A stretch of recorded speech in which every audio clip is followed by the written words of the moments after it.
Magandang araw po sa inyo, Kuya Bari, at sa lahat ng kasundong nakikinig ngayon. Maraming salamat po kung matatanggap nyo man ang liham kong ito. Naisulat ko ito sa pamamagitan po ng aking apo na si Esteban na tumulong po sa akin upang ito ay maging isang kwento at maibahagi sa inyong lahat. Halika na po't samahan niyo ako at balikan natin ang aking madugong kasaysayan. Ako po si Diosdado, o mas kilala noon sa tawag na Dodong. Nangyari po ito noong 1950 pa. 4 na taon na ang nakalilipas nang tuluyan nating makamit ang kalayaan sa bansa mula sa mga mananakop. Kasabay noon, Kuya Bari, ay ang tila pananakop din po ng isang angkan ng mga aswang sa aming baryo sa probinsya ng Iloilo. At nagsimula ang lahat dahil sa isang bata na minsang napadpad sa aming lugar. Magdadapit hapon noon nang maligaw po noon ang isang paslit na bata sa aming baryo. Naglalakad kami noon upang maghanap ng panggatong ng kaibigan kong si Danilo nang mapansin namin ang isang batang babae na umiiyak. Nakaupo ito, Kuya Bari, sa isang natumbang puno. Gusgusin at may daladalang tila parang teddy bear na nakaipit sa kanyang braso.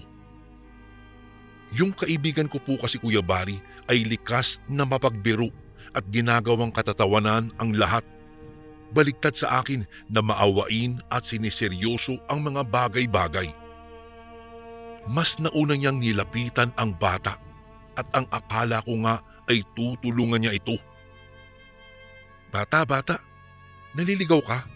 Kawawa ka naman. Alam mo ba, maraming aswang na pagala-gala dito at isa na ako roon. Sabi ng kaibigan ko at sa kanya ito ginulat. Sa gulat din ng bata at takot, nagtatakbo ito sa loob ng kagubatan. Hahabulin ko na sana iyon para patahanin at tuluyang makauwi, pero pinigilan ako ng isa. Nawalay lang daw ito sa nanay niya at makikita rin daw mamaya. Kaya ang ginawa namin, nagpatuloy na lang kami sa paghahanap ng aming panggatong. Bali, Kuya Bari, naging biruan ang aswang noon sa amin. Matagal nang nagsimula ang mga ganitong konsepto, panahon pa ng mga mananakop. Ang ginagawa kasi ng ibang Pilipino noon, kabilang na ang lugar namin, tinatakot ang mga naliligaw na mananakop sa naturang lugar. Dahil doon, nagsimula na rin ang kuro-kuro tungkol sa mga aswang, pero sa panahon ko, lalo na noong kabataan ko po, hindi kami naniniwala sa ganoon. Hanggang sa dumating na nga ang araw na kinatatakutan ng lahat. May isa pong nakatira noon sa aming baryo. Siya si Mang Hernan. Siya ang pinakamatanda sa aming lugar at kung hindi po ako nagkakamali, nasa 60 po siya noon. Mag-isa lang si Mang Hernan sa bahay nila at ang ikinabubuhay nito ay ang pagtatanim sa hindi kalayuang bukid at minsan sa mga bigay ng kanyang kapitbahay. Isang gabi, nakarinig ang buong baryo ng malakas na sigaw na nanggaling sa kanyang tahanan. Napalabas kaming lahat noon at nang buksan namin ang pintuan, nadatna namin doon si Mang Hernan na nakikitawa sa grupo ng mga tao na hindi pamilyar ang mukha sa amin. Napahinga kami na maluwag dahil akala namin noon, Kuya Bari, na walang nangyaring masama kay Mang Hernan dahil ang sigaw niya ay kakaiba. Ipinakilala niyang mga kamag-anak niya ito, ang pamilya Salazar na binubuo ng 3 binata, ama, ina at napatingin ako sa isang bata na nakayakap dito. Ito yung bata na inasar ni Danilo at nagtatakbo dahil sa gulat at takot. Ninitian ko iyon pero tinitigan lang ako nito ng masama. Ayon naman kay Mang Hernan, galing daw ang mga ito sa kabilang baryo at dahil nga naging magulo raw doon, pinili nilang lumipat sa aming lugar. Ilang sandali nang makumpirmang ayos lamang ang lahat, nagsibalik na po kami, Kuya Bari, sa aming kani-kanyang mga tahanan. Pero sa totoo lang po, bago ko ipikit ang aking mga mata ay napakarami kong iniisip. Isa na roon ang batang babae na nakasalubong namin at ngayon isa pala sa mga miyembro ng sinasabing kamag-anak ni Mang Hernan. Kinabukasan, narinig namin ni Danilo ang bulong-bulungan ng mga kapitbahay namin sa baryo. Sa hinaba-haba raw ng panahon, himalang may kamag-anak daw ang dumalaw kay Mang Hernan. Bukod doon, hindi raw sila naniniwalang magkadugo ang pamilya at ang matanda. Ang hinala nila, may pakay ang mga ito kung bakit napadpad ang angkan nila sa baryo malayap. Nagkatingin naman kami noon ni Danilo, Kuya Bari, at totoo pong pareho ang iniisip namin. Dahil gaya ng mga kapitbahay po namin, may hinala rin kaming may mali sa mga pangyayari. Kaya ang ginawa po namin, nagdala kami ng pagkain bilang alok sa mga baguhan sa aming lugar. Ang humarap sa amin noon ay ang kanilang padre di pamilya na si Arturo, kung saan wala naman po kaming napansing kakaiba bukod sa tila pagiging istrikto nito dahil siya raw ay retired general sa nakaraang digmaan. Ang asawa daw nito ay si Melissa at mayroon siyang 3 anak na lalaki at 1 babae. Nang tanungin po namin kung kaano-ano nila si Mang Hernan, tiyuhin niya raw at saka nito isinara ang pintuan. Nagulat naman kami dahil hindi man lang kami pinapasok o pinakilala sa pamilya niya, kaya lalo pong nadagdagan ang pagtataka namin noon. Mas lalo kaming napaisip dahil isang gabi, habang natutulog sa bahay ni Danilo, may malalakas na kaluskos, Kuya Bari, ang naririnig namin mula sa dingding at bubong ng bahay kubo na kinalalagyan namin. Nagising na rin noon ang lolo ni Danilo kaya't kumuha ito ng asin at isinaboy sa buong paligid. Nanlaki naman ang mga mata namin nang sabihin itong, "Inaaswang tayo!"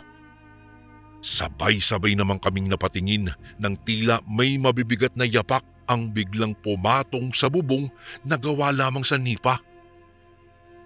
Halos lumubog ito dahil sa bigat ng bagay na iyon. Dahil din doon, Kuya Bari, napakuha kami ni Danilo ng tig-iisang itak. Naghanda ako at si Danilo naman tumabi sa kanyang lola na tila pinoproteksyonan iyon. Ito na lang po kasi, Kuya Bari, ang natitirang pamilya niya mula nang mamatay ang parehong ama at ina sa isang aksidente na kagagawan ng mga mananakop. Nagulat naman kami nang isa-isa kaming abutan ni lolo ni Danilo ng isang buong bawang na may tali. Isuot daw namin ito upang hindi kami malapitan ng aswang kung sila man ang nanggagambala sa gabing iyon. Maya-maya'y lumakas ng lumakas ang pagkaluskos, Kuya Bari, at ang mga yapak sa bubungan ay nagpalipat-lipat na. Dahil doon, kumuha naman ang matanda ng isang mahabang kawayan at itinali roon ang isang punyal. Matapos, pinahiran niya iyon ng bawang at saka iniabot ito sa akin. Tusukin ko raw ang naglalakad sa bubong at gano'n na nga ang ginawa ko. Sa sunod-sunod na pagtusok, narinig namin ang isang ungol dahil tila tinamaan po iyon. Sunod kong tinusok ng malakas ang dingding na gawa lamang sa nipa. Nakarinig din kami roon ng ungol at ilang sandali, biglang tumigil iyon.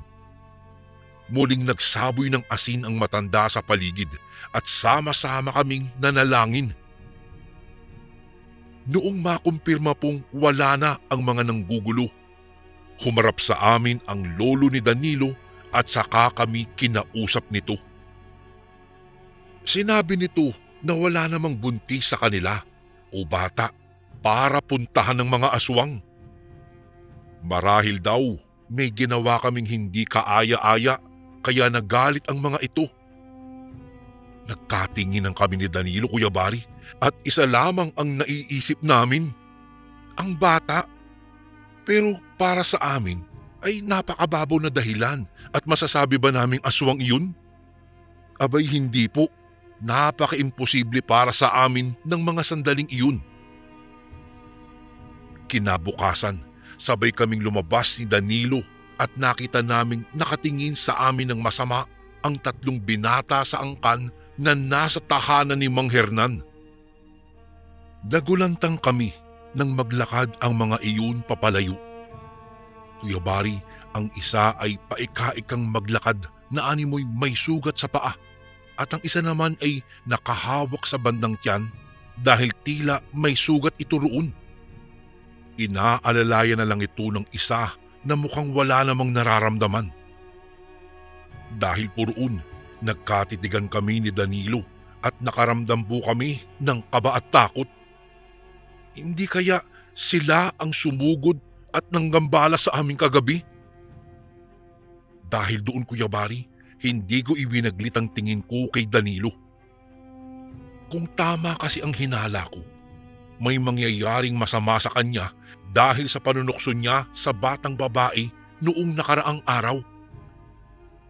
Kailangan na lang namin ng ebidensya upang masiguro na totoo ang aming haka-haka. Naku, wag naman sana na aswang sila. Kinausap ko rin noon si Danilo, Kuya Bari, na lapitan ng bata at humingi ng paumanhin kung sakali man na nagkasala siya rito. Pero imbis kasi ganoon, nilapitan niya ito pero inasar lang at pinaiyak. Sira ulo ka talaga, Danilo. Nasabi ko na lamang sa kanya bago namin sundan ng kanyang lolo at lola na papunta sa bukid. Bago pa makaalis, nakita ko pa ang ina ng bata na sobrang sama ng tingin sa kinalalagyan namin. Habang naglalakad papunta sa bukid, hindi ko maiwasan na tumingin sa aming paligid dahil pakiramdam ko talaga may mga matang nakamasid sa amin. Para bang may mga nagtatago sa mataas na damo na handa kaming sugurin anumang oras. Nang makarating sa bukid, nagsimula na naming tulungan ang 2 matanda sa pagkuha ng mga kamuting kahoy, malunggay, papaya at iba pa. Matapos nun, tinulungan na rin namin silang damuhan ang buong bukirin. Mang Hernan? Nasabi ko, Kuya Bari, dahil nakita namin ang matanda na pababa ng bukid. Tila nang galing ito sa itaas, kaya takang-taka kami dahil hindi niya naman iyon gawain at matanda na siya para magawa ang ganitong bagay. Nang mapadaan siya sa harapan namin, ngumiti lamang siya at nagpatuloy. Nadagdagan naman ang aking pagtataka dahil hindi ito pakuba o mahinang maglakad, kung hindi tila isang lalaki na wala pang edad. Nagtawanan pa nga ang lolo at lola ni Danilo dahil tinalo raw sila nito. Nung tumanda ay saka lamang daw masumigla. Pero sa isip ko noon, Kuya Bari, may mali talaga. Habang pababa ng bukid upang umuwi na, napahinto ang lolo ng kaibigan ko. Tila nakikinig ito sa paligid kaya ganoon din ang ginawa namin. Nabigla kami nang sabihin nitong ilabas namin ang mga itak o gulok na daladala namin. Mula sa kung saan, nakarinig kami ng tunog ng ibon. Sabi ng matanda, kapag mahina raw ito, maghanda na kami. Noong mga sandaling iyon, Kuya Bari, dapit hapon na at malapit ng kainin ng dilim ang buong paligid. Ilang minuto po, Kuya Bari, na nagpapaikot-ikot ang tunog na iyon. Bigla naman iyong nawala at nung muling tumagal ang ilang minuto, nagpatuloy kami sa paglalakad pero Nakatutok ang aming mga itak na animoy mga mandirigma sa gitna ng matataas na damo. Noong pababa na kami sa kapatagan at dadaan na sa malawak na kagubatan, isang itim at malaking figura na kung anong ibon ang biglang sumalubong po sa amin. Sabay-sabay po kaming napayuko at nang muli itong susugod, sama-sama naming iyong pinagtataga. Sa bilis ng malaking ibong iyon, hindi namin ito matamaan. Muli itong sumugod at sinunggaban si Danilo. Doon, nakita namin ito ng malapitan. Hindi lamang pala ito isang malaking ibon, kundi hugis tao, pero napakaitim ng buong katawan. May makakapal na balahibo at mahahabang pakpak na tila parang sa paniki. Sumugod ako at nang tatagain ko na ito, nasipa iyon ni Danilo kaya't muling lumipad ng napakataas. Nang tignan ko ang liig ng aking kaibigan, wala na pala roon ang bawang na ginawang kwintas ng kanyang lolo. Nahulog yata ito sa kung saan habang pababa kami. Nang muling sumugod ang itim na ibon na parang tao, mabilis kong binuksan ang basket na dala ng kanyang lola at dumampot doon ng asin. Malakas ko iyong isinaboy sa ibon at narinig namin ang ungol ng sakit mula rito. Sumigaw ang lolo nito na tumakbo na, kaya naman ganoon na nga ang aming ginawa. Ilang minuto, sa wakas nakarating na kami sa pinakabaryo namin at agad kaming sinalubong ng mga kapitbahay. Nang banggitin namin at kumpirmahing may aswang nangang paghalagala sa aming lugar, agad silang nagsipasok sa kani-kanilang mga bahay. Isinara ang pintuan pati ang mga bintana. Nang pabalik na kami ni Danilo sa bahay nila, Kuya Bari, sinalubong kami ni Arturo at tinanong kung anong mayroon at ano ang nangyayari. Pautal-utal pa nga naming sinabi, kahit nag-aalinlangan na may aswang sa baryo namin. Nagulantang po kami dahil imbis na magulat o magalit ito kung sila man iyon, humalakhak ito ng napakalakas at saka sinabing, "Natatakot kayo sa aswang? Natatakot ka ba sa aswang?" Sinabi niya iyon sa harap ni Danilo at tila tinatakot pa ito. Yumuko na lang kami at saka naglakad paalis. Nang makarating kami sa bahay ng kaibigan ko, mabilis din namang isinarado ang pintuan at mga bintana. Pagkatapos, saka ko siya kinausap na ang ginawa ni Arturo ay gaya ng pananakot na ginawa niya sa batang babae na nakita namin noong kami nangangahoy. Isinalaysay ko sa kanyang hindi basta nagkataon lamang ito dahil kung isasama ang pang-aaswang kagabi, ang kansila ng aswang na dumayo sa aming baryo. Ang hindi ko lang sigurado ng mga sandaling iyon, Kuya Bari, si Mang Hernan. Sinasabi mong kasalanan ko kung bakit nagkaroon ng aswang sa lugar natin? Matapang pa na tanong ng kaibigan ko sa akin. Maaaring hindi pero ang pagdayo nila sa baryo natin, marahil oo Danilo.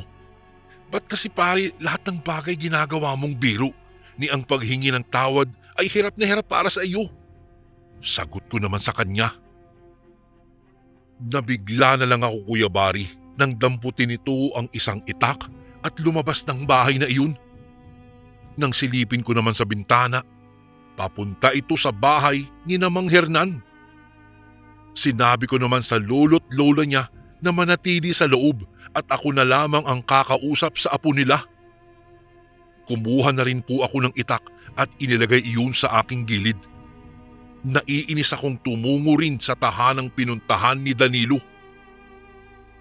Pagdating doon, Kuya Bari, nagulat ako dahil nakaakbay na si Arturo sa balikat ni Danilo. Napakunot ang noo ko nang tumingin sa akin ang kaibigan ko at nakangiti. At wala na sa kamay niya ang daladala niyang itak. Nanigas ako sa kinatatayuan ko na takang-taka nang sabihin ni Mang Hernan na sasabay muna sa hapunan nila itong si Danilo at saka isinarado ang pinto. Hindi ko alam ang gagawin ko ng mga oras na iyon dahil sa bukod sa nagtataka, may takot na tumatakbo sa puso't isipan ko. Nang tuluyan pong pangunahan na ng takot, bumalik ako sa bahay ng kanyang lolo't lola. Sinabi ko sa mga ito ang naganap at natulala rin sila dahil sa pagtataka.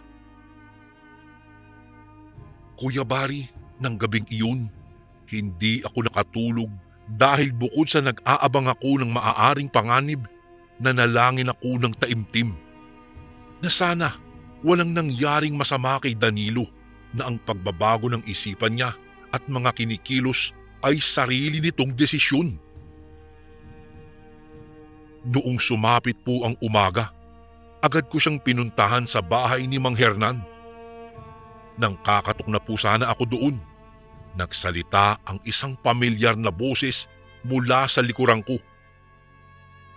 Ayos na kami, Dodong. Nakahingi na rin ako ng tawad sa kanila kaya ng sinabi mo. Siya nga pala, samahan mo ako ulit sa bukid. Pinapakuha ko ni na lolo ng papaya at malunggay. Si Danilo iyon, Kuya Bari, at nakangiti niya iyong sinabi sa akin. Sinundan ko siya, pero sa isip ko ng mga sandaling iyon, kailangan kong maghanda dahil may mali sa mga nangyayari. Papaanong kukuha ng papaya at malunggay? Kakukuha lang namin kahapon. Alam kong palabiro ito si Danilo, pero hindi ito basta-basta magsisinungaling sa harapan ko. Noong padaan na kami sa kagubatan, napansin ko po, Kuya Bari, na may kakaiba sa lakad nito. Doon ko napagtanto na hindi ang kaibigan kong si Danilo ang kasama ko ngayon, kung hindi isa sa mga anak ni Arturo. Doon ko lang din naunawaan na mukhang may kakayahan ang angka nila na magpalit o manggaya ng anyo ng iba. Nang maalala ko rin si Mang Hernan na biglang nagbago ang mga kinikilos, sinipa ko po ng malakas si Danilo. Hinugot ko ang daladala kong itak at saka itinutok ito sa kanya. Nasaan ang kaibigan ko? Nasaan si Mang Hernan? Kuya Bari, iyon ang diretso kong naitanong sa kanya dahil malakas ang kutob at hinala ko sa pagkakataong iyon. Nagdahilan pa ito, pero nang ilalapit ko na ang talim ng itak na may bahid ng bawang sa liig niya, nagsalita at umamin ito. Sinabi niyang nasa baryo lang namin si Danilo at Mang Hernan. Matapos ko itong kausapin, Kuya Bari, agad ko siyang itinali sa may isang kalakihang puno gamit ang mga nagkalat na baging sa paligid. Nang sandali akong tumalikod at muling humarap dito, hindi na iyon wangis ni Danilo kung hindi isa sa mga anak ni Arturo. Binantaan pa nga ako nitong uubusin ng angkan niya ang mga tao sa baryo namin, kaya mabilis kong tinakpan ang bibig niya at ang mga mata niya gamit ang tela mula sa damit na suot ko. Bago ako umalis sa kinalalagyan nito, kumuha ako ng malaking sanga at malakas kong inhampas ito sa ulo niya. Dahil doon, agad itong nawalan ng ulirat. Mabilis pa sa 4:00 ang pagtakbong ginawa ko pabalik sa aming pinakabaryo. Pagdating doon, nakita kong nakabukas na ang pintuan ng bahay ni Mang Hernan. Pagpasok ko, Kuya Bari, may naamoy akong mabahong amoy. Para ba itong patay na hayop o daga? Wala akong taong nadatnan sa loob, kung hindi isa lamang na may kalakihang baul. Dala ng kuryosidad, binuksan ko ito. Nang buksan ko iyon, tumambad sa harapan ko ang umaalingasaw na bangkay ni Mang Hernan. Nakabaluktot ang buong katawan nito. Parehong nakatali ang mga kamay at paa. May takip ang mga bibig nito at ang isa sa nagpasuka sa akin, butas ang tiyan nito at wala na ang mga lamang loob niya. Napamura ako at nagsuka ako habang lumalabas sa bahay na iyon. Agad akong nagsisigaw ng tulong at nagulantang din ang aming mga taga-baryo. Agad ko ding pinuntahan ang lolo at lola ni Danilo at ibinalita sa kanila ang masamang pangyayari. Halos lumuha ang matandang babae nang malaman po iyon. Pinalakas ko ang loob nila at sinabing buhay pa si Danilo dahil wala ito roon at tanging bangkay lamang ni Mang Hernan ang natagpuan ko. Kuya Bari, may panginginig pa man at takot sa buong katawan, inaya ko ang mga kalalakihan sa baryo na puntahan ang isa sa mga miyembro ng angkan na tinali ko sa gitna ng kagubatan.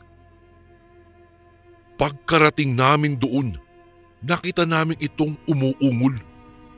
Mabilis iyong inalis sa pagkakatali at hinawakan ito ng mahigpit. Sa galit ng mga taga-baryo, binugbog nila ito.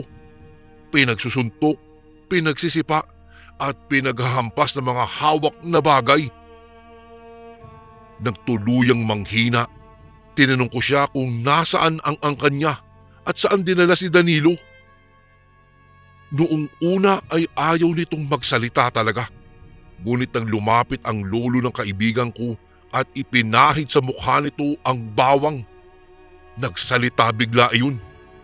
Binanggit nito ang isang baryo at walang alinlangang kaagad naming tinungo iyon habang bitbit ang aswang na ito.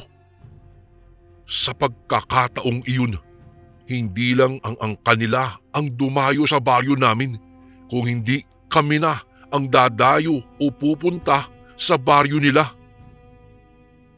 Sa layo po nun ay halos ilang oras na paglalakbay din ang ginawa namin, Kuya Bari. Nang padilim na ang paligid, agad na nagsindi ng mga sulu ang mga kabaryo namin at naghanda nang makita namin ang kabahayan sa hindi kalayuan. Noong malapit na, nakita naming nakatali doon si Danilo sa tila paekis na kawayan. Nakagapos doon ang pareho niyang mga kamay at paa. Pinipilit nitong magpumiglas at sumigaw, ngunit dahil may takip ang kanyang bibig, hindi niya iyon magawa. Sabay-sabay naman naming pinatay ang aming mga sulu at tinakpan din ng bibig ng aswang na kasama namin. Nag-usap kaming sandali na makikipagpalit. Si Danilo kapalit ng aswang na nasa mga kamay namin. Nagboluntaryo po ako at ang lolo ni Danilo. Bitbit naming dalawa ang aswang at noong makita kami ng mga taga roon, lahat sila ay akmang susugod. Nakalabas sa bibig nila ang matatalim na ngipin at matutulis na mga kuko. Kuya Bari, hindi ko maipaliwanag ang atmosfera ng mga sandaling iyon. Kasabay ng mga nararamdamang takot ay ang paghampas ng malamig na hangin sa balat namin na nagpatayo ng aking mga balahibo. Sa isip-isip ko noon, sana hindi kami nagkamaling sumugod sa baryo ng mga aswang. Ilang sandali, pumagit na sa kanila si Arturo na iba na rin ang anyo. Mabalahibo ang buong katawan at mukha nito. Pulang-pula rin ang kanyang mga mata. Inutusan niyang alisin si Danilo sa pagkakatali at nang matapos iyon, sinenyasan niya akong sabay kaming magpapalit ng mga bihag. Pero bago iyon, Kuya Bari, siniguro ko muna. Danilo, kailan ang kaarawan ko? Tanong ko dahil iniisip kong baka aswang na naman itong nagpalit ng anyo. Ngunit nang sagutin niya iyon, Kuya Bari, ng tama, agad na itinulak ni Arturo si Danilo, kaya ganon din ang ginawa ko sa anak niya. Nang muling magkasama-sama, muli silang umakma ng pagsugod, kaya agad akong pumagitna. Sandali, alam ko nagkamali ang kaibigan ko dahil natakot at nabastos nito ang anak mong babae. Pero ang ginawa ninyo kay Mang Hernan ay higit pa sa kabastusan at pananakot. Nagbiro lang po ang kaibigan ko, pero kayo, dumayo kayo sa aming teritoryo at kumitil pa ng buhay. Hindi pa ba sapat iyon na kabayaran? Dumanak na ang dugo sa nakaraang digmaan. Susundan pa ba natin iyon at tayo-tayo ang magpapatayan? Mang Arturo, ako na po ang humihingi ng paumanhin sa lahat-lahat, alang-alang sa kapakanan ng ating mga baryo at lahi. Nakikiusap po ako. Kuya Bari, sa hindi maipaliwanag na dahilan ay napaluhod ako upang magbigay ng respeto sa kanila. Maya-maya'y itinaas ni Arturo ang kanyang kanang kamay at kumalma naman ang mga kasama nitong mga aswang. Bahagya itong lumapit at kahit kinakabahan, humarap ako sa kanya. Panghahawakan ko ang mga sinabi mo, bata, pero kapag ka naulit ang ganoong pangyayari, sisiguraduhin kong hindi lamang ang angkan o pamilya ko ang dadayo sa baryo ninyo. Sabi nito at sinenyasan kaming umalis na. Yun nga ang ginawa namin, Kuya Bari. Bumalik na kami sa aming baryo at nagsimula muli. Mula rin noong araw na iyon, sa awa ng Diyos naman ay hindi na nasundan pa. Hanggang sa makapag-asawa ako, magkaanak at magkaapo gaya ni Esteban, lagi kong iniiwan ang mahalagang paalala. Nilalang din ang mga aswang gaya natin na naninirahan dito. May iilan na sadyang mapanakit pero karamihan, lalo na kapag kaangkan, nananakit kapag sila ay nasasaktan. Gaya na lamang na kapag sinaktan ng ibang tao ang anak mo, hindi ba't magagalit ka at susugod? Iyon ang bagay na tumatakbo sa aming baryo. Isang pangyayari po sa aking buhay ang hinding-hindi ko na malilimutan habang ako'y nabubuhay. Isang kaganapang nagpasalimuot ng aming mga buhay mula nang dumayo ang angkan ng mga aswang sa aming baryo. Hanggang dito na lang po ang aking kwento, Kuya Bari, at maraming salamat po kung sakaling mabasa niyo rin po ito sa inyong channel. Lubos na gumagalang, Diosdado. At ito naman po ang ating pangalawang kwento para sa araw na ito.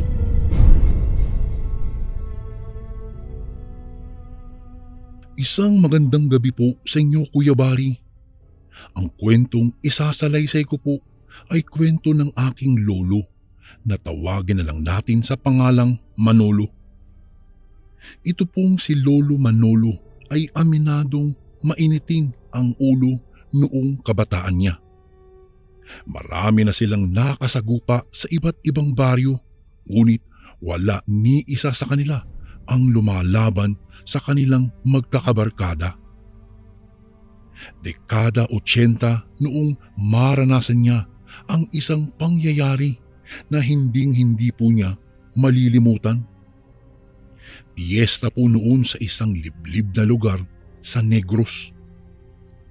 Inimbitahan siya ng kanyang kabarkada sa inuman na itago natin sa pangalang Manuel. Pupunta daw sila sa isang malayong kamag-anak nito. Kasama nila ang iba pa nilang mga kaibigan na sina Carlos at Adolfo. Umalis sila, siguro po ay mga 10:00 ng umaga.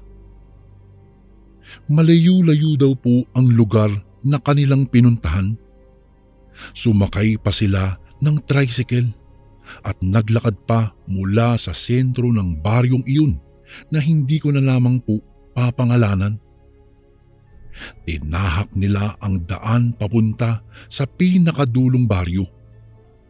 Nadaanan pa nila ang isang malawak na tubuhan at matataas na talahiban. Mga 15 minutos ang kanilang nilakad bago sila nakarating sa lugar.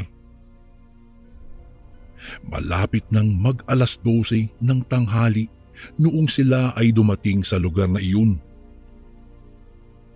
Noong makita sila ng kamag-anak ni Manuel ay sinalubong sila kaagad nito. Tawagin na lang natin ang kamag-anak nitong si Ador. Nagpalinga-linga ang aking lolo Manolo. Napakalawak daw ng bakuran nila Ador. Nagluluto pa ang ibang mga kamag-anak at kapitbahay nila roon ng mga iba't ibang klasing masasarap na putahe. Dinala agad sila ni Ador sa isang malaking mesa na maraming pagkain at mga prutas. "Uy, mukhang may marami kang bisitang pupunta, Ador ah," sabi ni Manuel. Hindi naman, medyo lang. Bisita ko at bisita ng pamilya ko, pati yung iba naming mga kapitbahay. Alam mo kasi, minsan lang naman kasi makapasyal dito yung mga yan. Kaya ayun, todo ang aming paghahanda tuwing kapistahan. Sagot ni Ador kay Manuel. Umupo kaagad sila at binigyan kaagad sila ng mga plato at kubuertos. "Oh, kumain na kayo dyan. Huwag na kayong mahiya ah," wika ni Ador sa mga magkakaibigan. Umalis muna ito saglit upang daluhan ang mga nagluluto. At ayun na nga, Kuya Bari, hindi na sila nag-atubiling kumain. Mayroong pansit, mechado, afritada, adobo at ang paborito ng aking abuelo, ang kinilaw na karne. Bukod sa masarap pang ulam ito, ay masarap din po ito sa pulutan. At ayun, busog na busog sila sa kanilang mga kinain. Pagkatapos noon ay nagkwentuhan muna sila at maya-maya'y naglabas ng tuba si Ador. Nagsimula na ring magsidatingan ang iba pa nilang mga bisita sa pista. Unti-unti na ring dumadami ang mga tao roon. May iba pang ang nakikisali na rin sa kanilang inuman.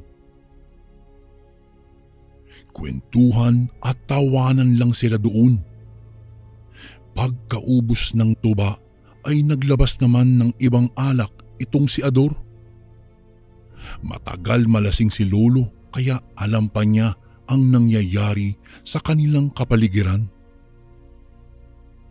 Patuloy siyang palinga-linga hanggang sa napansin niya ang isang lalaki na iba kung makatitig sa kanya. Nang tinitigan niya ito pabalik ay bigla niyang naalala kung saan niya nakita ang lalaking ito. Nakaaway na pala niya ito sa kabilang baryo na pinagpistahan din nila noong nakaraang buwan. Biglang ngumiti ng nakakaloko ang lalaki. Hindi naman ito nagustuhan ni Lolo kaya tumayo siya at nilapitan ang lalaki. "Pare, bakit pa ganyan kung makangiti ka? Para kang nakakaloko ah." Pagalit na sambit ng aking abuelo. Hindi naman sumagot ang lalaki, bagamat mas lalo itong ngumisi na animoy mas lalong nang aasar. Kitang-kita niya ang nangingitim na gilagid nito. Parang hindi ito nagsisipilyo. Maya-maya'y may naaamoy din siyang mabahong putok. Dahil sa inis ay kinwelyuhan niya ang lalaki. Napatayo ito sa higpit ng hawak ni Lolo sa damit nito. Dali-dali namang siyang inawat nila Manuel at Carlos. "Oh, teka, kalma lang kaibigan. Wala akong balak na makipag-away sa iyo," sabi ng lalaki at naamoy niya ang mabahong hininga nito. Biglang binitiwan ni Lolo ang damit ng lalaki at umupo ito ulit sa bangko. Pinakalma naman si Lolo ng mga kaibigan niya at hinila na siya pabalik doon sa kanilang mesa. Langya. Kilala mo ba yung lalaking yan, Ador?" Inis na tanong ni Lolo. Ah, yan? Hindi ko alam ang pangalan yan pero lagi yung pumupunta dito tuwing pista at humihingi ng mga lamang loob ng baboy. Hindi naman namin alam kung ano ang ginagawa niya sa mga iyon. Baka inuulam niya sa kanila. Sagot ni Ador sa kanya. Ay nako, hayaan mo na lang pre. Huwag mo na lang intindihin yan at hindi naman nananakit yan. Maya-mayay tumayo ang lalaki at naglakad papunta doon sa mga nagluluto. Sinundan naman ng tingin ito ng aking abuelo hanggang sa nawala sa kanyang paningin ito.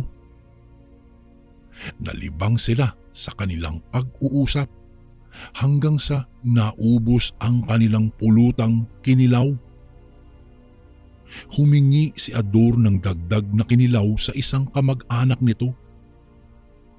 Maya-mayay dumating na ito, ngunit hindi na nila napansin kung sino ang naghatid ng kinilaw na karning baboy sa kanilang mesa dahil abala sila sa pagkukwentuhan. Habang nag-iinom ay nilantakan kaagad ito ni Adolfo. Si Adolfo po, Kuya Bari, ang kabarkada nilang tirador ng mga pulutan. Iba-iba ang kinakain nito kaya't hindi na nakapagtataka na maya-mayay biglang sumakit ang tiyan nito.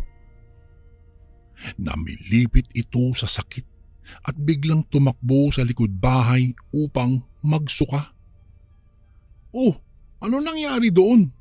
Tanong ni Carlos. Ay naku, naparami yata ng kain kaya ayun sumakit ang tiyan. Siba kasi.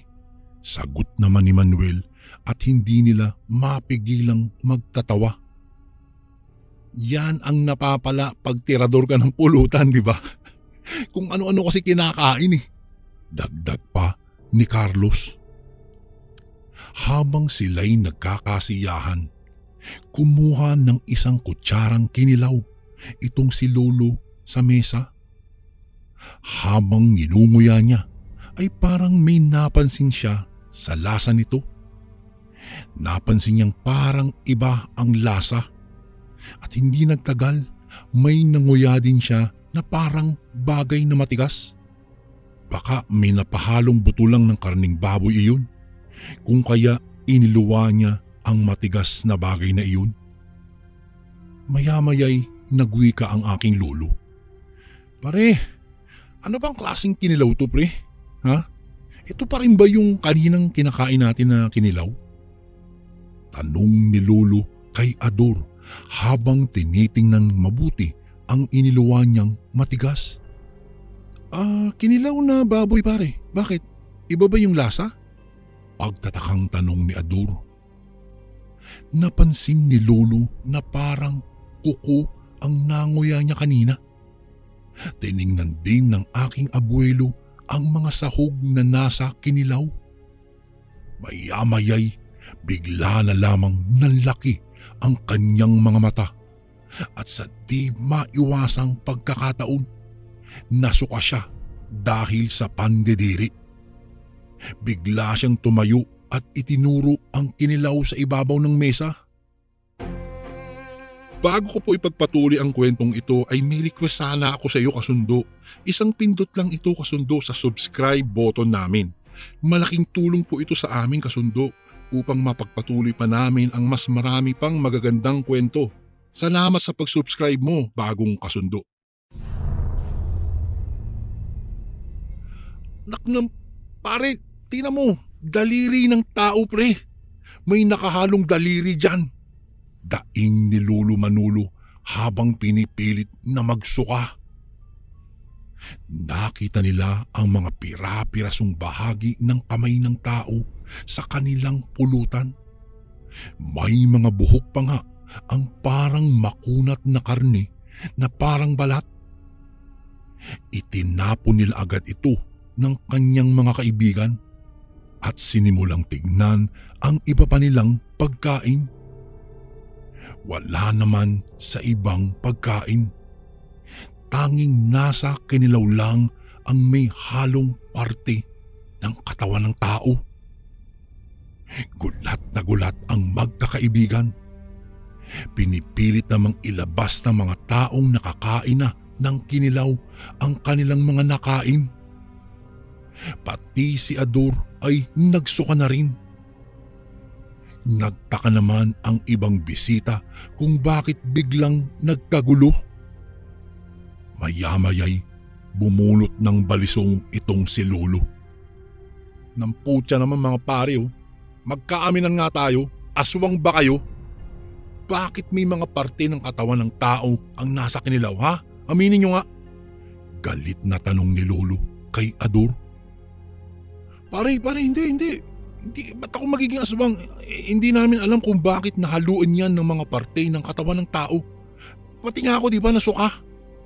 Sagot ng may pagtataka si Ador. Tinawag niya kaagad ang gumawa ng kinilaw. Itinanggi naman nito na may hinalo siya sa kanyang ginawang pagkain. Dahil sa mainitin ang ulo ni Lolo ay susuntukin na sana niya ang tao. Ngunit pinigilan siya ng isang matandang lalaki. Iho, sandali maghunos dili ka. Hindi siya ang may kagagawan niyan, iho. Singit ng matanda. Maya-maya'y bigla na lang itinuro nito ang isang lalaki na nasa likuran ni Ador. Siya ang naglagay niyan sa inyong pulutan. Kitang-kita ko kanina.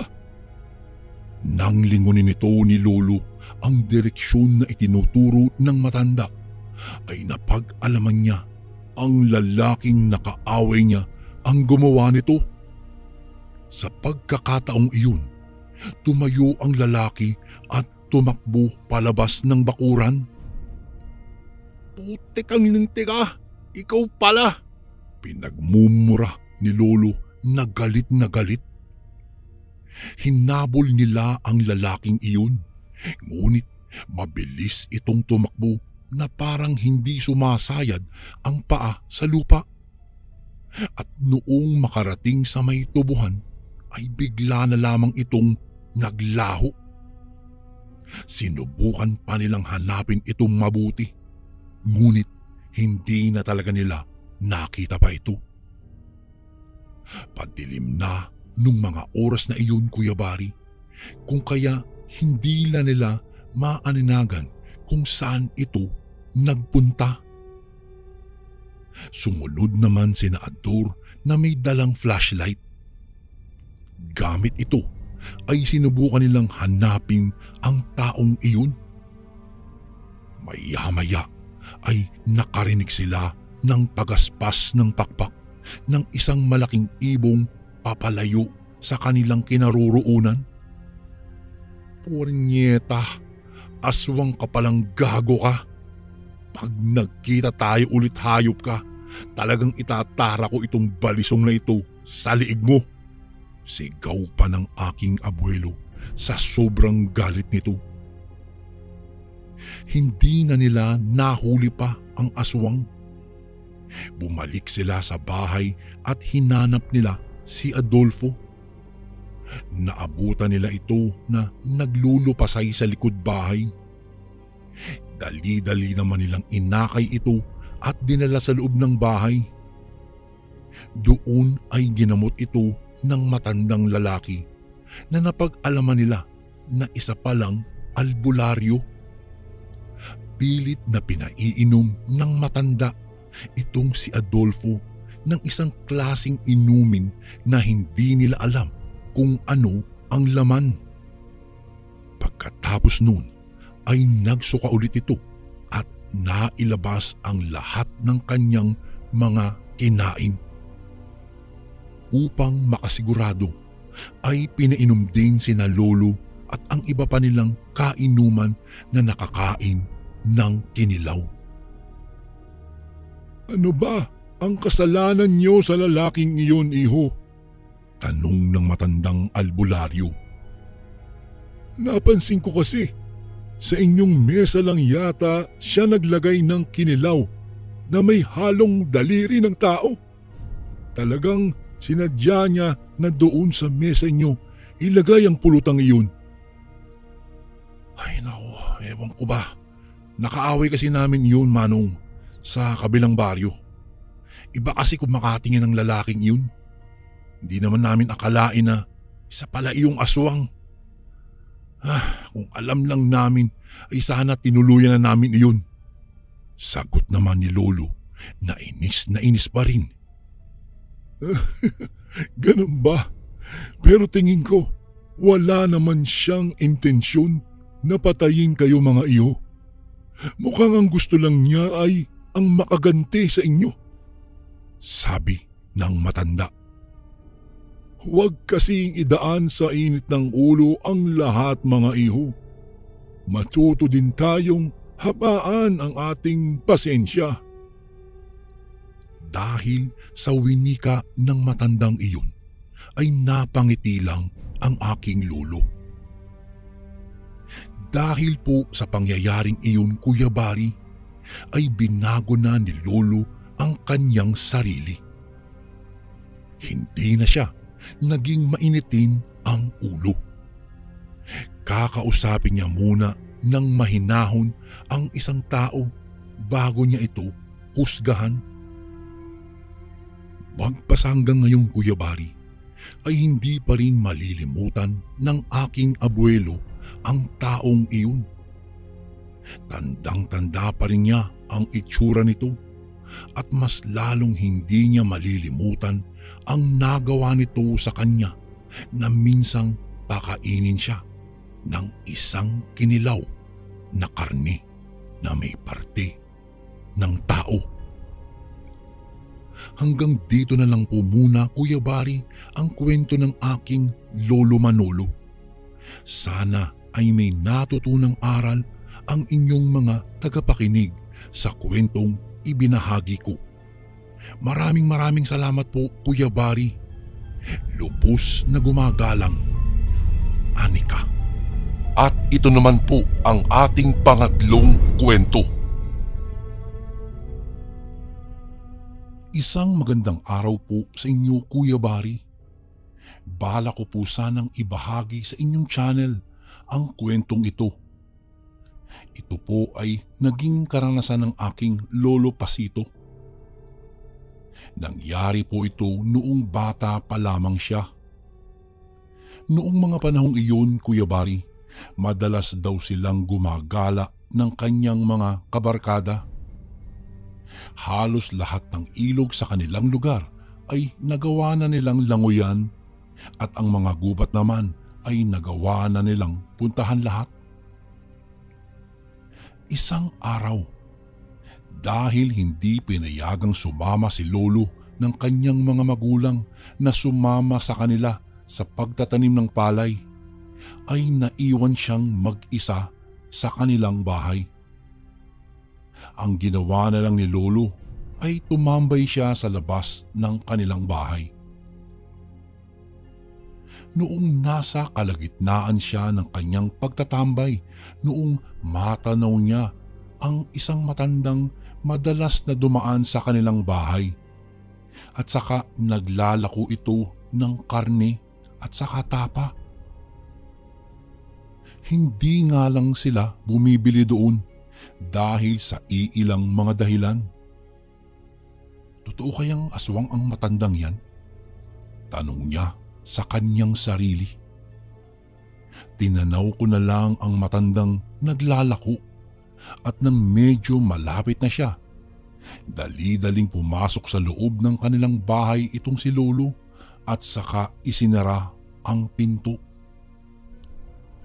Sumilip na lamang siya sa isang siwang sa kanilang dingding at saka tiningnan ang matandang lumampas sa kanilang bahay. Ano kaya kung sundan ko siya? Tanong niya sa kanyang sarili.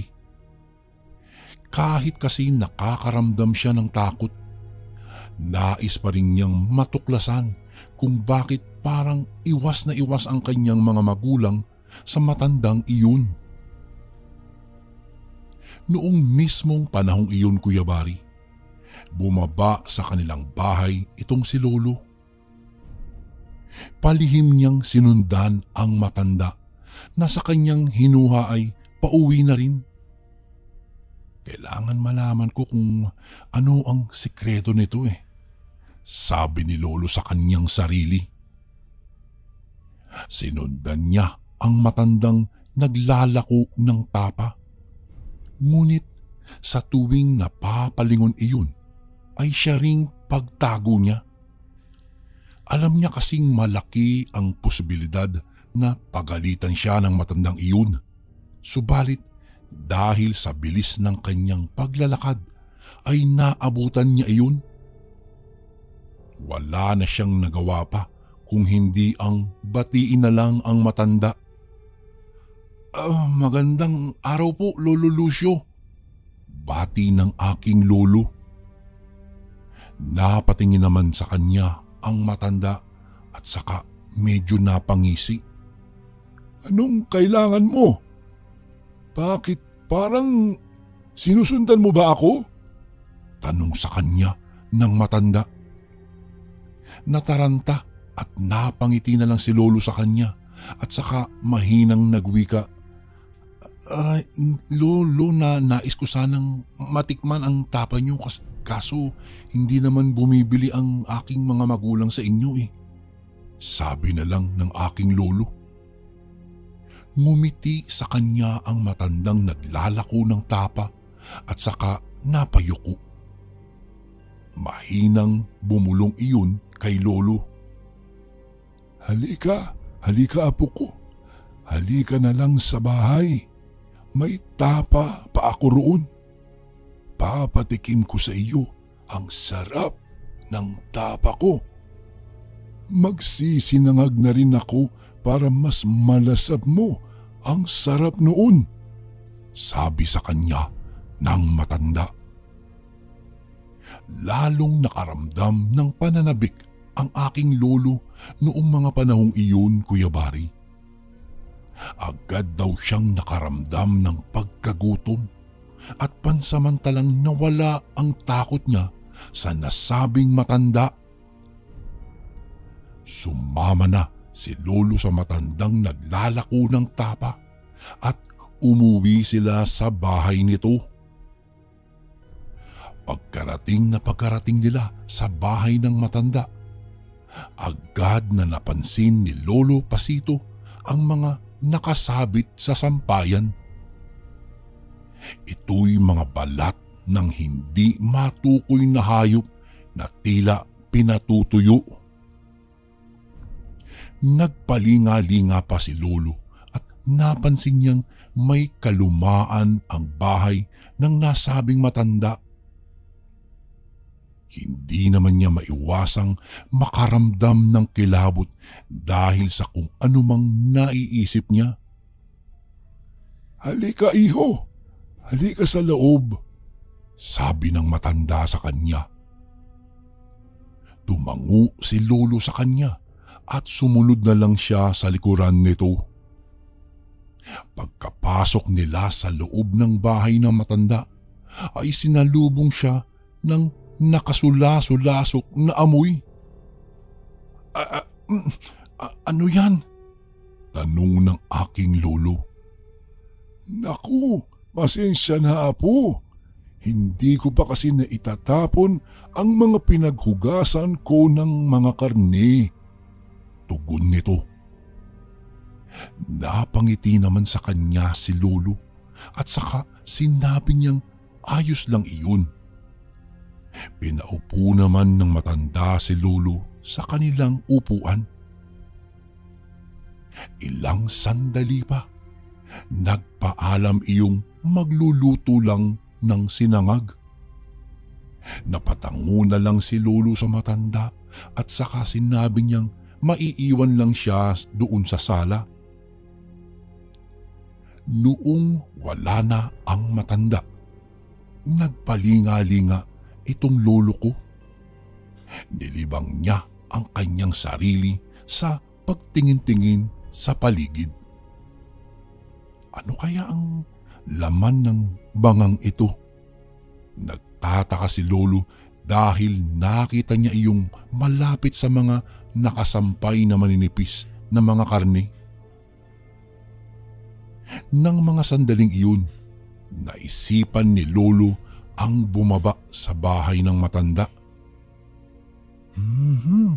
Ano kaya ang laman nito? Tanong niya sa kanyang sarili. Pagkababa niya, nilapitan niya iyon at saka binalak na tingnan ang laman ng banga.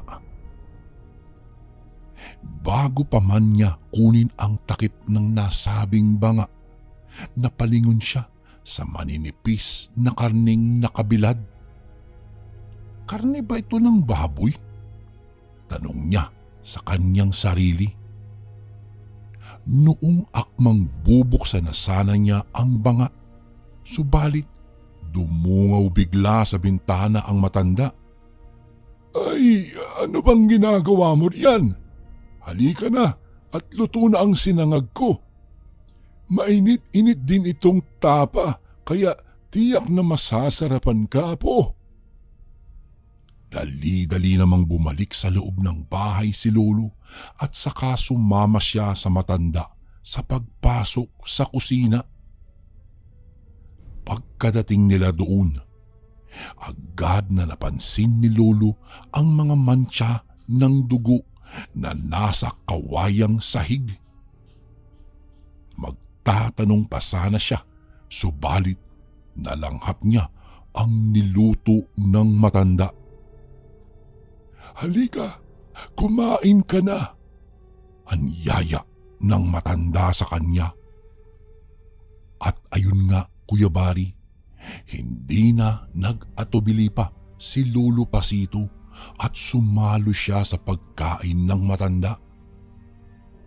Habang ginunguya niya ang masarap na tapa, hindi niya maiwasan ang mamangha. Wow! Ang sarap ng tapa niyo, Lo. Parang kakaiba po talaga ito Bulalas ng aking abuelo. Napangiti lang sa kanya ang matanda at saka sinabihan siya nitong kumain lang ng kumain. Habang abala sa pagkain ang aking abuelo, ay may napansin siya sa sinangag. Ano kaya ito? Tanong niya sa sarili. Kinuha niya iyon gamit ang kutsara at saka tiningnan. Bigla na lang napalunok siya ng kanyang laway noong mawari niyang kuko ito ng tao. Paanong hindi na ipagpatuloy ni Lolo ang pagsabi niya noon? Bigla kasing hinablot ng matanda ang kuko na iyon at saka itinapon. Bago ko po ipagpatuloy ang kwentong ito ay may request sana ako sa iyo, kasundo. Isang pindot lang ito, kasundo, sa subscribe button namin. Malaking tulong po ito sa amin, kasundo, upang mapagpatuloy pa namin ang mas marami pang magagandang kwento. Salamat sa pag-subscribe mo, bagong kasundo. Ay! Pasensya ka na, wala iyon. Sige lang, pagpatuloy mo lang ang iyong pagkain. Wika ng matanda kay Lolo. Bahagya namang nakaramdam ng pangingilabot ang aking abuelo dahil sa inasal ng matanda. Parang nawalan na rin siya ng ganang kumain noon, Kuya Bari, kung kaya tumayo siya. Oh, bakit tumayo ka na? Tapos ka na ba? Biglang tanong ng matanda kay Lolo nang siyang tinanguan naman niya. Ganun ba? Ang bilis mo namang mabusog. Teka, baka gusto mo pa ng tapa. Nagulat naman ang aking lolo at umiling si Lolo Pasito at saka sinabihan niya ang matanda na uuwi na siya. Lolo, pasensya na po. Baka po kasi hinahanap na ako ng mga magulang ko. Uuwi na po ako. Uwi ka nito sa matanda. Ay, ganun ba? O siya, sige. Dalhin mo na lamang itong tapa sa inyo at nang may maiulam kayo. Sabi naman sa kanya ng matanda. Kahit na may pag-aalinlangan si lolo ng mga panahong iyon, kinuha niya iyon. Naglakad siya patungo sa pintuan ng kusina ng matanda at noong naroroon na siya, nilingon pa niya ito at laking gulat niya noong makitang ang kinakain ng matanda ay hilaw na karne na may mga dugo-dugo pa. Ano tong nakikita ko? Guni-guni ko lang ba ito? Muling tanong niya sa kanyang sarili. Nakaramdam ng takot si Lolo Pasito kung kaya't nagmadali siyang lumabas ng bahay ng matandang naglalako ng tapa. Nang naroroon na siya, naalala niya ang banga. Muli siyang napalingon sa bahay ng matanda at noong mawari niyang nasa kusina iyon, lumapit siya sa banga. Hindi ko alam, Kuya Bari, kung anong nasa isip ng aking lolo nung mga panahong iyon, kung bakit gustong-gusto niyang malaman ang nasa loob ng banga. Kung kaya't walang pagdadalawang isip niyang tinungo ang banga. Dahan-dahan niyang binuksan iyon at isang malakas na sigaw na lang ang kumawala sa kanyang bibig. Sus Mariosep! Tao! Mga bangkay ng tao! Kitang-kita niya ang mga taong nagsisiksikan sa loob ng banga at ito'y nakababad sa isang maitim na likido. Magkahalong takot at pandidiri ang naramdaman ni Lolo nung mga oras na iyon. Kitang-kita niya kasi ang mga bangkay ng tao na putol-putol sa loob ng banga. At dahil sa matinding takot ng aking lolo, dali-dali siyang tumakbo na pauwi. Noong medyo nakalayo na siya, napalingon pa siya sa bahay ng matanda. Nakita niyang nakatingin iyon sa kanya, kung kaya mas lalo siyang kinabahan at mas lalo niyang binilisan ang kanyang pagtakbo. Ano ba yun? Ano ba yung nakita ko? Bakit may mga tao doon? Wika ni Lolo sa kanyang sarili. Habang tumatakbo siya ay palingon-lingon siya sa kanyang likuran. Ngunit hindi naman humabol sa kanya ang nasabing matanda. Maya-maya'y nakarating na siya sa kanilang bahay. Nagulat na lang siya noong makitang naroroon na ang kanyang mga magulang. Nagtaka ang mga iyon, lalo pa noong makita nilang may dala siyang supot. O anak, saan ka ba galing? Ano ba yung bitbit mo? Sunod-sunod na tanong sa kanya ng kanyang mga magulang. Nanahimik at parang natulala si Lolo. Hindi siya sumagot kaagad. Agad naman niyang inilapag sa mesa ang supot na dala niya. Maya-maya'y bigla na lang humagulgol ng iyak itong si Lolo. Tay, Nay, may kasalanan po ako. Pumunta po ako dun sa matanda kanina. May nakita po ako, tao. Tao po na nakita ko sa isang banga. Nakita ko pong putol-putol na katawan ng tao na nakababad po. Galing po dun sa matandang naglalako ng tapa. Itong dala ko po. Wika ni Lolo sa kanyang mga magulang. Nagulat naman at kinilabutan ang kanyang mga magulang sa sinabi ng aking abuelo. Agad namang tumayo ang ama ni Lolo at tumungo sa kusina upang kumuha ng kalamansi. Sa pagbalik ng kanyang ama ay dahan-dahang binuklat ang daladalang supot ng aking lolo. Umalingasaw naman ang napakabangong tapa. Ito ay parang bagong luto na napakasarap. Maya-maya'y dahan-dahang pinigaan ng katas ng kalamansi ang tapa na nasa supot. Naghintay sila ng ilang sandali. Maya-maya'y bigla na lang umalingasaw ang napakabaho at masangsang na amoy mula doon sa tapa na kanina'y napakasarap at napakabangong bagong lutong tapa. Nangitim iyon at tila parang bumula at biglang nagpalit ito ng anyo. Baho naman yan. Hindi tapa yan. Iba ang karning yan. Baka yan yung sinasabi mong sa tao. Masdan nyo ang itsura. Sigaw ng ama ni Lolo. Unti-unti nang nagbago ang anyo ng tapa.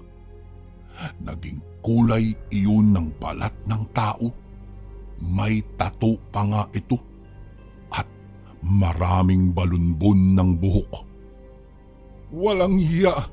Aswang ang matandang iyon.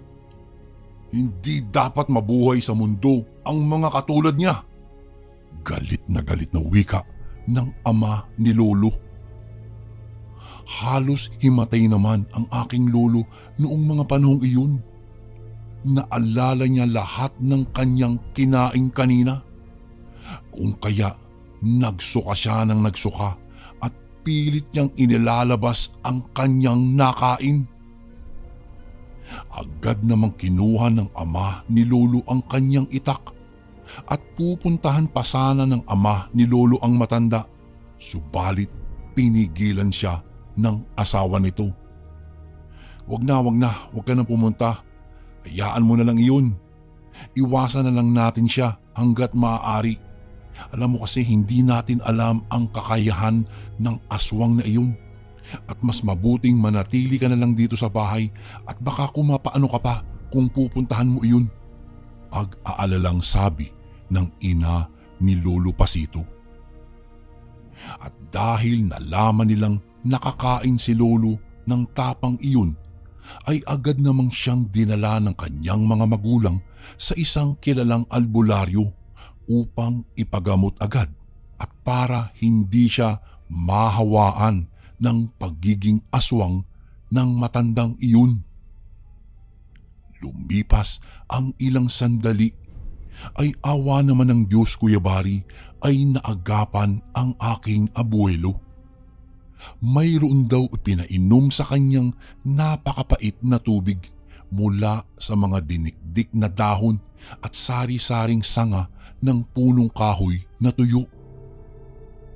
Naging panatag naman ang loob ng kanyang mga magulang noong malunasan siya. Magmula noon, hindi na daw dumaan pa ang matandang naglalako ng tapa sa kanilang bahay. Bistado na kasi ang kanyang mga galawan, Kuya Bari, dahil ang ibinibenta niya pala ay hindi tapa ng baka, kung hindi tapa ng tao. Nadala na rin ang aking lolo at magpasa hanggang ngayon, Kuya Bari, hindi na daw siya kumakain ng tapa. Naalala lang daw niya kasi ang kanyang masamang karanasan na nagbigay sa kanya ng matinding kilabot at pangdidiri sa tapa. Isang karanasan na hinding-hindi malilimutan ng aking abuelo dahil lang sa isang tindero ng tapa ng tao. Hanggang dito na lang po ang aking kwento, Kuya Bari. Maraming salamat po and God bless po sa Ang Sundo Horror Stories. Lubos na gumagalang, Denver. And again, maraming salamat po mga kasundo. Don't forget to subscribe And i-click nyo lang po yung bell na button para updated po kayo sa mga upcoming videos namin na paparating. Maraming salamat po ulit. God bless and ingat po lagi dyan. Ito po si Kuya Bari at ako ang Sundo.